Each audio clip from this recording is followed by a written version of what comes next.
Welcome to Rainy Day Recess, a podcast about Seattle Public Schools and the forces that impact the district out in the world. I'm Christy Robertson. And I'm Megan Larkin.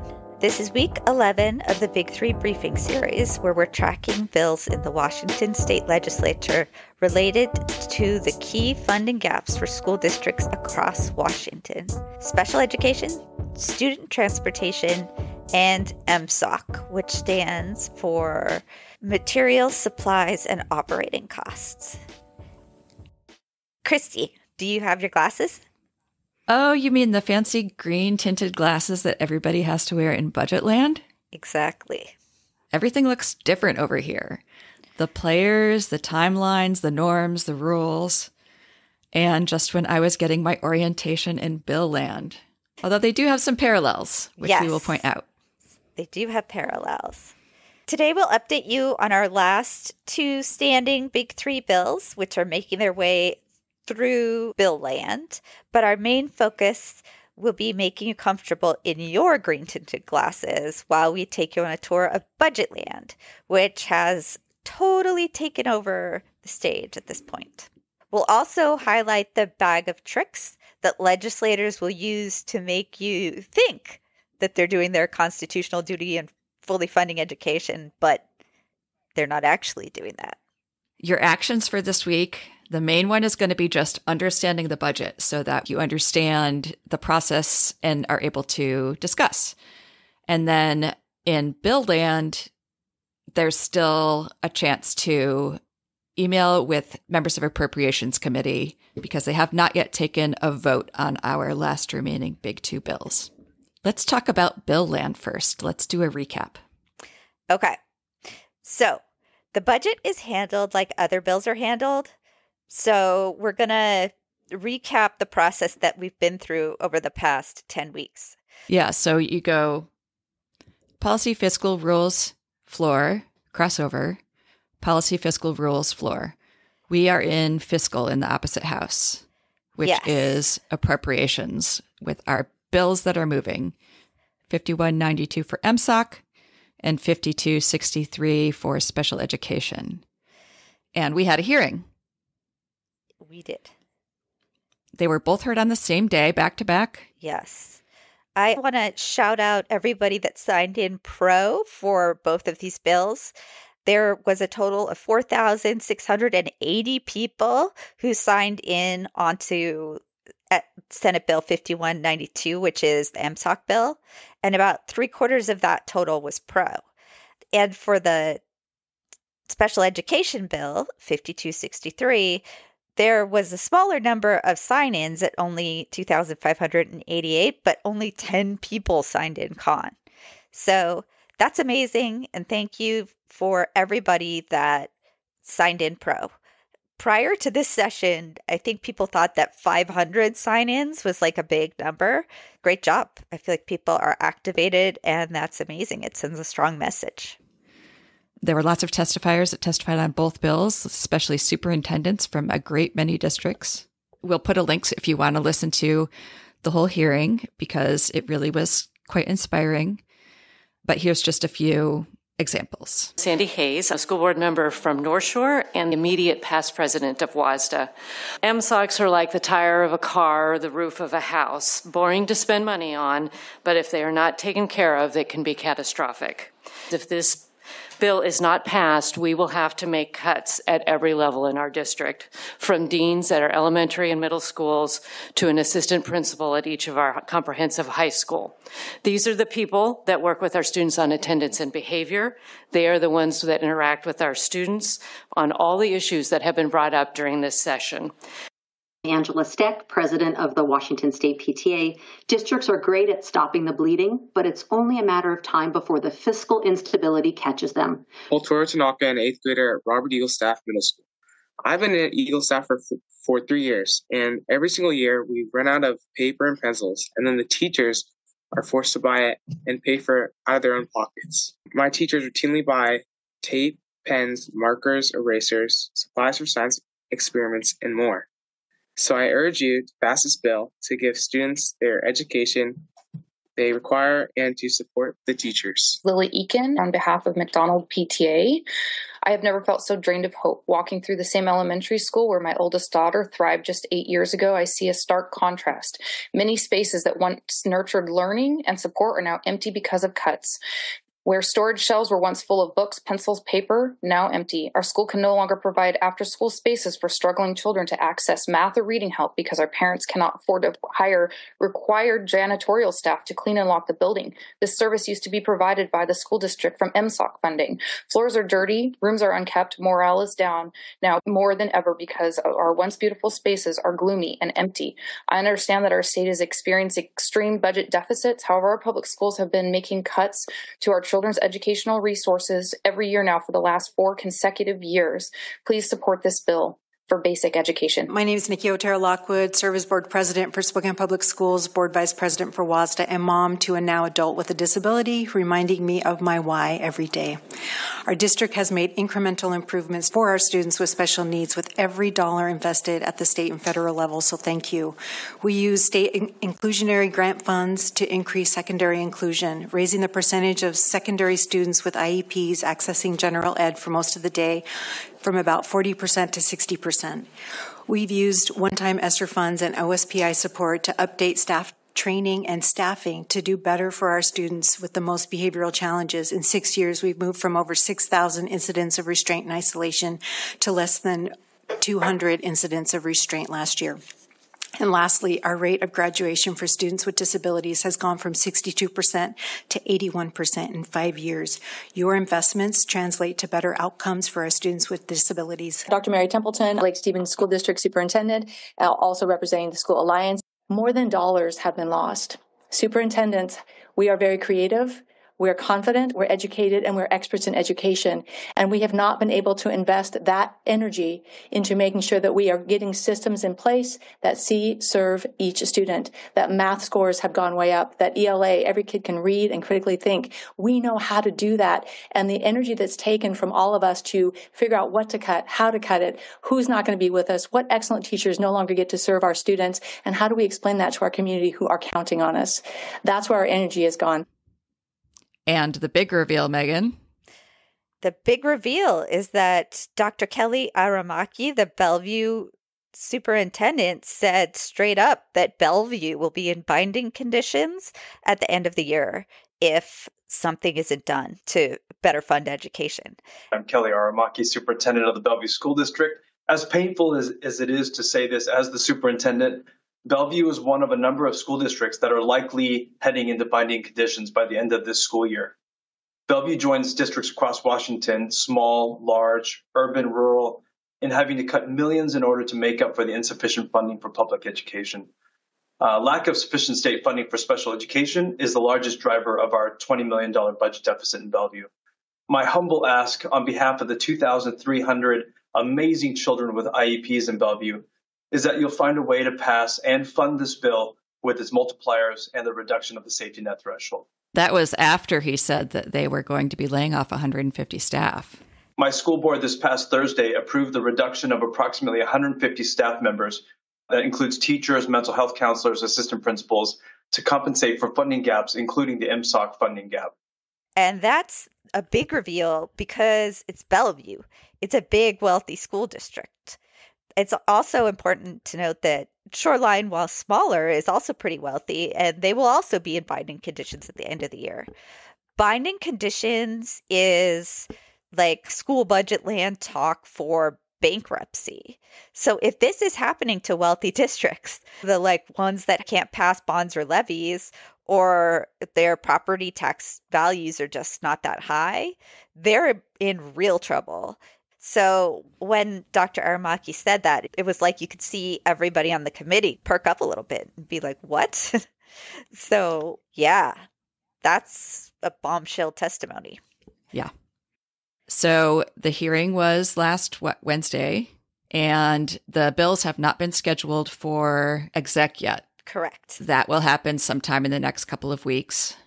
We sure hope so, because it has to be out of appropriations by April 8th. And then out of the House entirely by April 16th. So we got a little bit of time, but we want to keep our eyes on the ball and make sure these things are moving. Yeah, April 8th is only 2 weeks away. And this week will be probably all focused on the budget. So maybe it will be next week. I don't know what's going to happen. I do not have a crystal ball, but I expect that the House Appropriations Committee will wait until they have a better handle on what's in their budget. And then they'll do executive action on 5192 and 5263, such that those bills would line up with what they have in their budget. We put a call out last week to talk to members of appropriations, and we heard from a couple of listeners who did that. First, we talked to Caitlin Murdoch, who gave testimony for the first time at the appropriations hearing. And we'll talk a little bit about her experience with Joe Fitzgibbon on the Appropriations Committee. So here she is.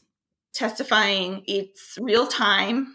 You see that there are people in a room and they call on you. And so you know you've delivered your message and that somebody had to listen to it, at least in auditory. And whether or not they take it to heart is another question.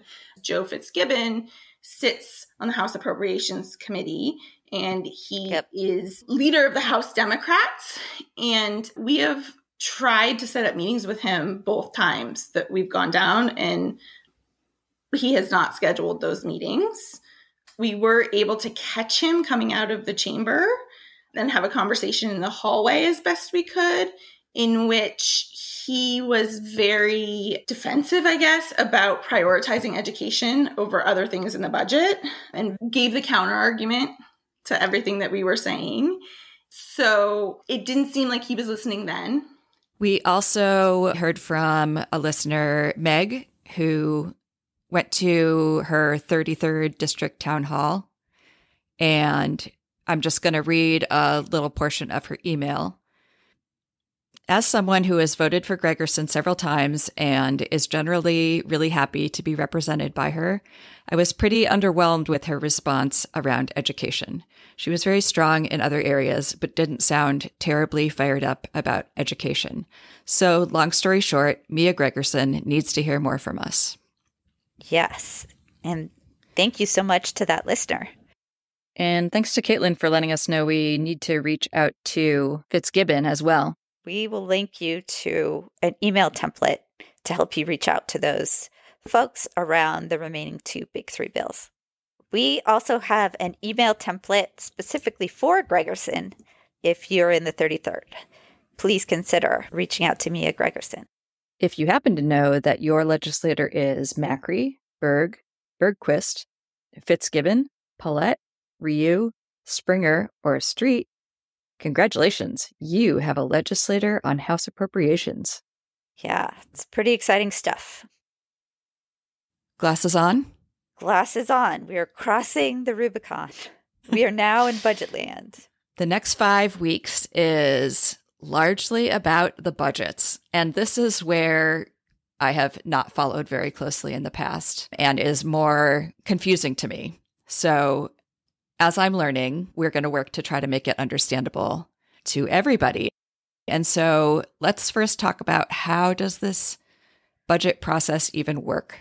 Okay. So far, our bills have been making the case for why we need more money and how that money should be calculated. So we've seen like multipliers and safety nets in the special ed bill. Like that's how that money is calculated. And in the MSOC bill, there's like a baked in increase for inflation. That new money is going to be added to the maintenance level funds and the caseload forecast that came out last week. So maintenance level is like, if we were just going to keep this program going as it is, here's how much that's going to cost in 26, 27. The next 2 fiscal years, this is what you would have to spend in order to just keep things exactly the same. But so with like no new bills. With no new bills, nothing happens at all. It just stays at maintenance level. And then you have to add in caseload forecasts.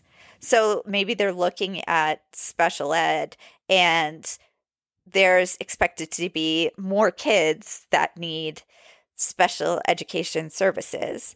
So then there would be an increase in caseload forecasts. So that would also be added into the budget, because even just keeping everything the same, we still have to pay for increase in the number of kids that need that service.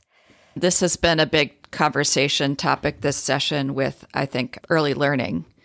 The caseloads for early learning have increased a lot and were bigger than they expected. And so they had to increase their expectation for how much that's going to cost. Yes, exactly.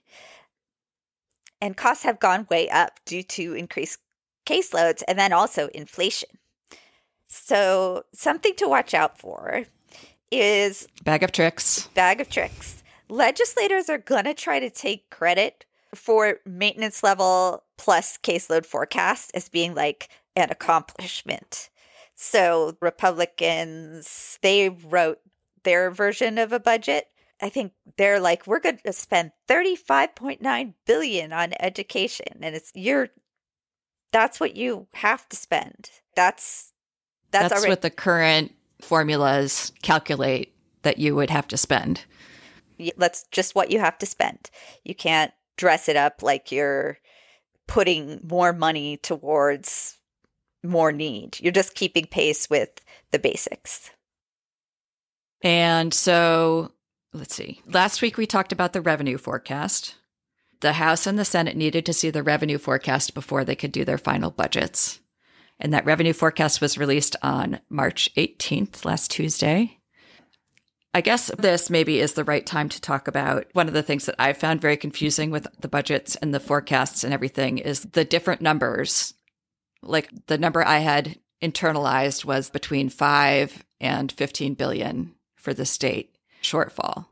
And so I just think it's worth going through and talking about the 5 to 15 billion that I've been following is the operating budget shortfall, which is going to be the revenue minus the expenditures.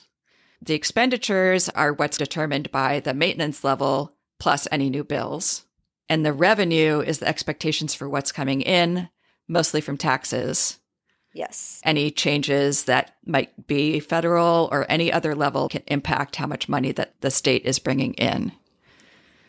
So it was the revenue forecast that was used to determine the operating budget shortfall. And the revenue forecast went down.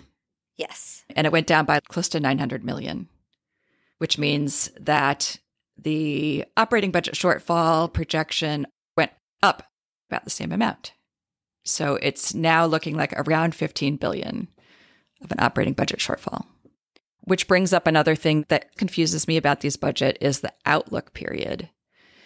In Seattle Public Schools, we're always talking about this year's budget and next year's budget. But in the legislature, they do things as biennia, 2-year cycles.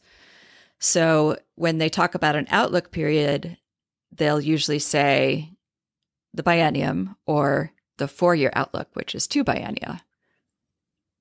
So always look when you see numbers for whether it's 2-year or 4-year. Yes. So when we talk about that $854 million increase in the deficit, that's spread out over 4 years. Yes. And we should note that when we're talking about the budget, there are actually 3 different budgets. One is the operating budget, and that's probably what we're going to talk about the most because it's the biggest one, and that's where the special ed and MSOC money are going to come from. But there's also a separate transportation budget and a separate capital budget. So what's going to happen? We are recording this on Monday, March 24th at 11:39 a.m. So we haven't actually read the budgets yet, but here's the process. Operating budget, which is what we're going to pay the most attention to, goes straight to the fiscal committees in the House and the Senate. And those are going to go straight to appropriation and ways and means. The Senate and the House, like Democratic caucus has been working for a while to figure out this budget. So they're going to want to fast track it through. They released the budget on Monday. It's going to just be a bill, SB 5167. That's the Senate budget. Gets released on Monday. It's going to get a hearing on Tuesday. And then on Thursday, they'll do executive action, voted out of Ways and Means. And on Saturday, that is when we're expecting to see a vote by the full Senate on their budget. For the House, we're expecting a lot of the same cadence. And on Monday, that budget should be adopted by the House. So there's a hearing on the budget Tuesday and they vote Thursday. How does that give them any time to incorporate any feedback from the hearing? Is the hearing just for show? Like, that just doesn't seem like enough time to incorporate changes. Yeah, so they already basically know what they want to have in the budget. And the real conversations around that have been happening all session. They have to go through this process because that is how you get a bill passed. But I would be surprised if they actually intended to make any changes based on any testimony. But there's a ton of people testify, and it's viewed as fairly important, no? Yeah.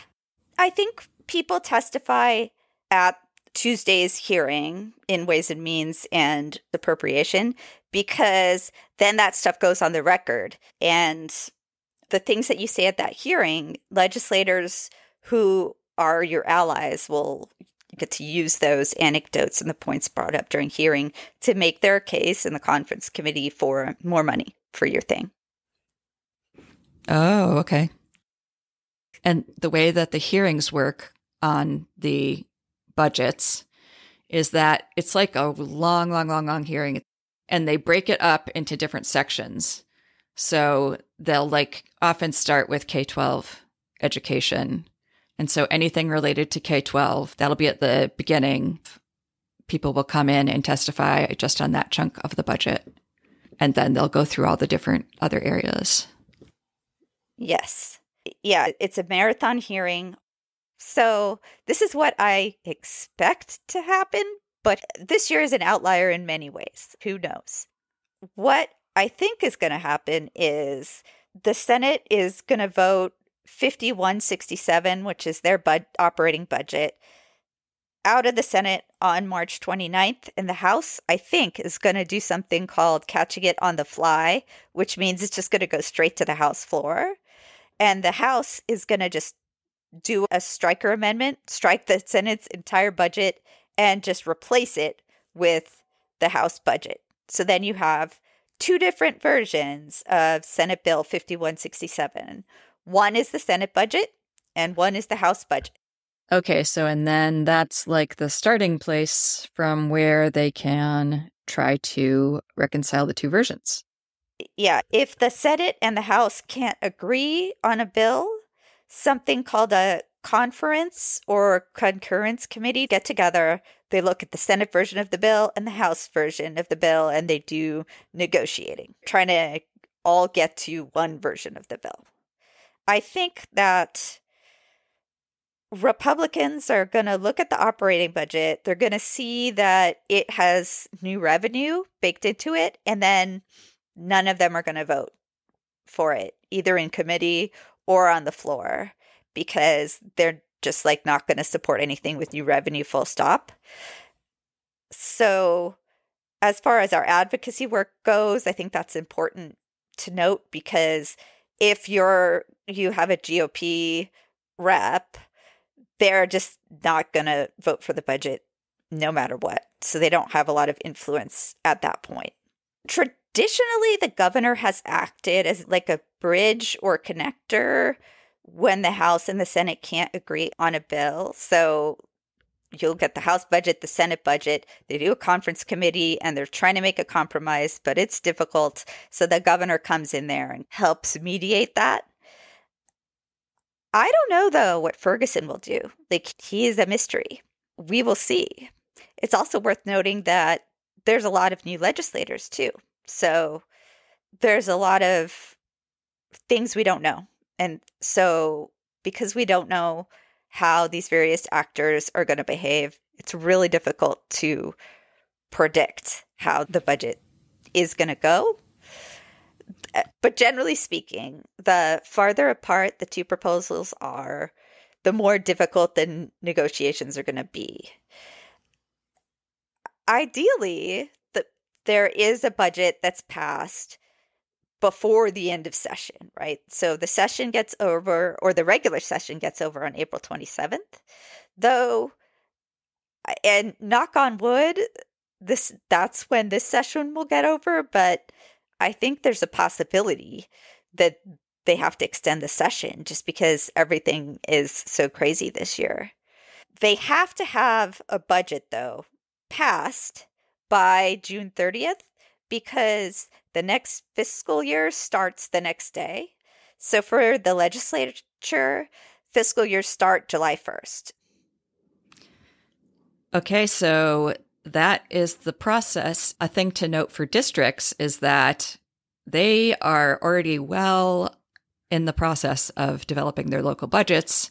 As everybody who listens to this podcast knows, the Purple Books with all the school budgets already went out to each school, and that will not feel totally finalized until the state completes their budget. So any bit that this gets extended is going to be, you're going to see a lot of very stressed superintendents of schools. Yes. In particular, a date to keep in mind is by state law, May 15th is the last day that state employees can be notified of a termination of their contract. And that's sometimes called RIF, or reduction in force. The last day for reduction in force is May 15th, unless it's a case of this where the legislature misses its deadline, and then it can be as far as June 15th. Okay, so that's some of the convoluted process.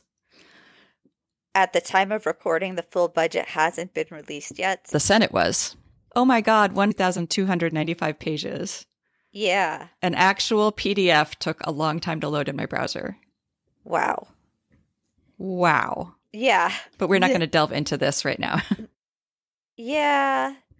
So, like, another bag of tricks that they have is there's been so much negotiation behind closed doors, and they've released this document that's like 1,000+ pages and highly technical, and then they have a hearing on it the next day.